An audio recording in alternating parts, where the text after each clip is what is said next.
பானுமதி குரு kitchen.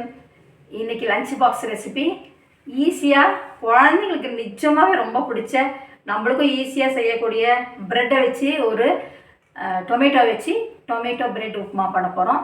வாங்க பார்க்கலாம். இதுக்கு நம்மக்கிட்ட எது அவைலபிளாக இருக்கோ, நெய், எண்ணெய், வெண்ணெய் எது அவைலபிளாக இருக்கோ அதை வச்சு செஞ்சுக்கலாம். நான் இன்றைக்கி பாருங்கள் வெண்ணெய் வச்சு தான் செய்கிறேன். வெண்ணெய் வந்து நம்ம இது மாதிரி கிடைக்கிது இல்லைங்களா, சால்டட் பிரெட், இது போட்டு வெண்ணெயில் செஞ்சால் இன்னும் கொஞ்சம் டேஸ்டி ஹெல்த்தி. நான் இப்போ வந்து வெண்ணெயில் செய்கிறேன்.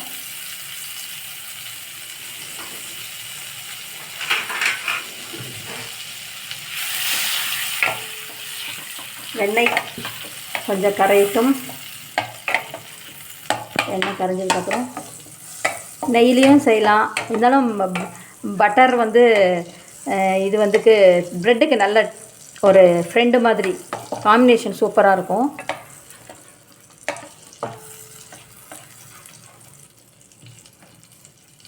இது கொஞ்சம் ஃபஸ்ட்டு கடுகு போட்டுக்கலாம்.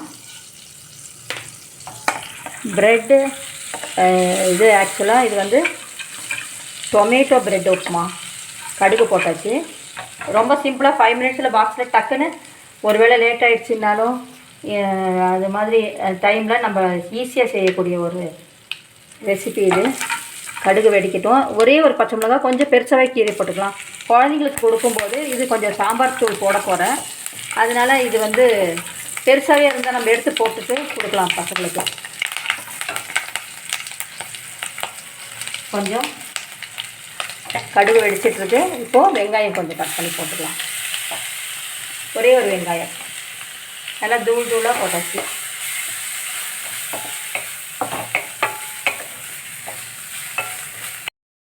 பதுங்கி ஆயிடுச்சு வெங்காயம். ஓரளவுக்கு ஃபாஸ்ட்டாக சீக்கிரமாக செய்யக்கூடிய ஒரு ரெசிபி தான். வெங்காயம் வதங்கி ஆயிடுச்சு. இப்போ வந்து ஒரு டொமேட்டோ கட் பண்ணி வச்சுக்கலாம். நான் வந்து கட்டரில் கட் பண்ணதுனால நல்லா தூள் தூளாக ஆயிடுச்சு.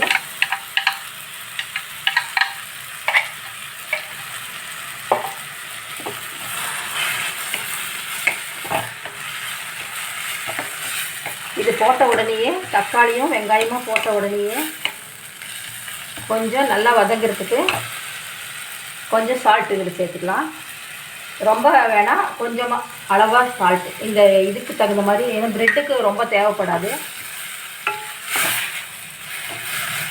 சால்ட்டு சேர்த்தாச்சு. இப்போ வந்து கொஞ்சம் சாம்பார் தூள் ஒரு 1/2 ஸ்பூன்.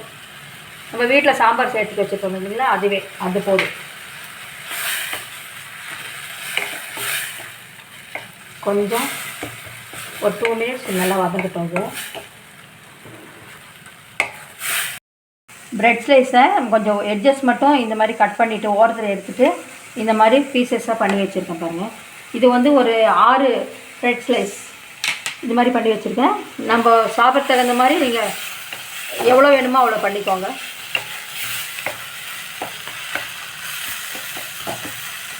இப்போ வந்து இதில் வந்து ஃபஸ்ட்டு கொத்தமல்லி ஆட் பண்ணிடலாம். இப்போ வந்து ப்ரெட் ஸ்லைஸ் எல்லாம் இதில் சேர்த்துடலாம்.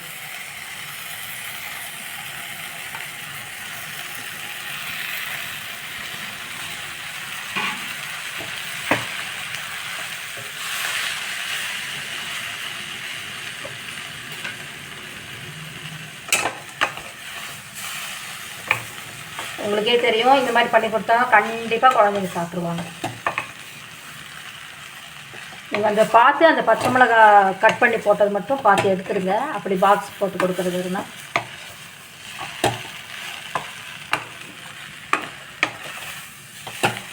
இப்போது இது ஆக்சுவலாக ஆஃப் பண்ணிவிட்டு கூட நம்ம கிளறலாம். இது ஸ்டவ் ஆஃப் பண்ணிவிட்டு நல்லா மிக்சிங். ஸ்டவ் ஆஃப் பண்ணியாச்சு. கொஞ்சம் நல்லா மிக்ஸ் ஆகிற அளவுக்கு. நம்ம குழகுழான்னு ஆகக்கூடாது. பீசஸ் எல்லாம் அப்படியே இருக்கணும். அப்போ தான் எடுத்து சாப்பிட்றதுக்கு நல்லாயிருக்கும்.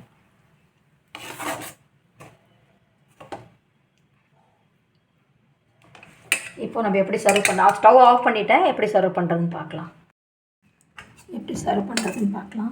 ப்ரெட்டில் டேஸ்டியான ஒரு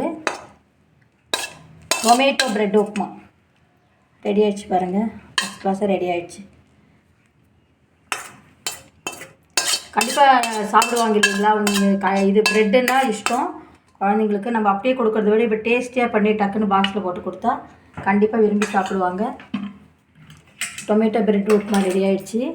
இது மாதிரி நீங்களும் குழந்தைங்களுக்கு செஞ்சு கொடுத்து இந்த மாதிரி கொஞ்சம் எட்ஜஸ் மட்டும் இந்த எட்ஜஸ் மட்டும் கட் பண்ணி எடுத்துகிட்டு இந்த மாதிரி பீசஸ் பண்ணிவிட்டு கொடுத்தா ரொம்ப நல்லாயிருக்கும், சாப்பிடுவாங்க, டேஸ்டியாக இருக்கும். லைக் பண்ணுங்கள், ஷேர் பண்ணுங்கள், கமெண்ட் பண்ணுங்கள், சப்ஸ்கிரைப் பண்ணுங்கள். பெல் பட்டன் ப்ரெஸ் பண்ணிங்கன்னா தான் ஆல்ற ஆப்ஷன் வரும். ப்ரெஸ் பண்ணால் தான் நான் போடக்கூடிய வீடியோக்கள் நோட்டிஃபிகேஷன் வரும். இதை இன்றைக்கி கொஞ்சம் சிம்பிளாக செய்யலாமேன்னு செஞ்சுருக்கேன். இன்னும் நிறைய இருக்குது ரெசிபீஸ், வந்து குழந்தைங்களுக்கு கொடுக்கக்கூடிய ரெசிபீஸ் நிறைய இருக்குது. ஒன் பை ஒன்னாக காட்ட போகிறேன். பாருங்கள், பார்த்து என்ஜாய் பண்ணுங்கள். தேங்க்ஸ் ஃபார் வாட்சிங்.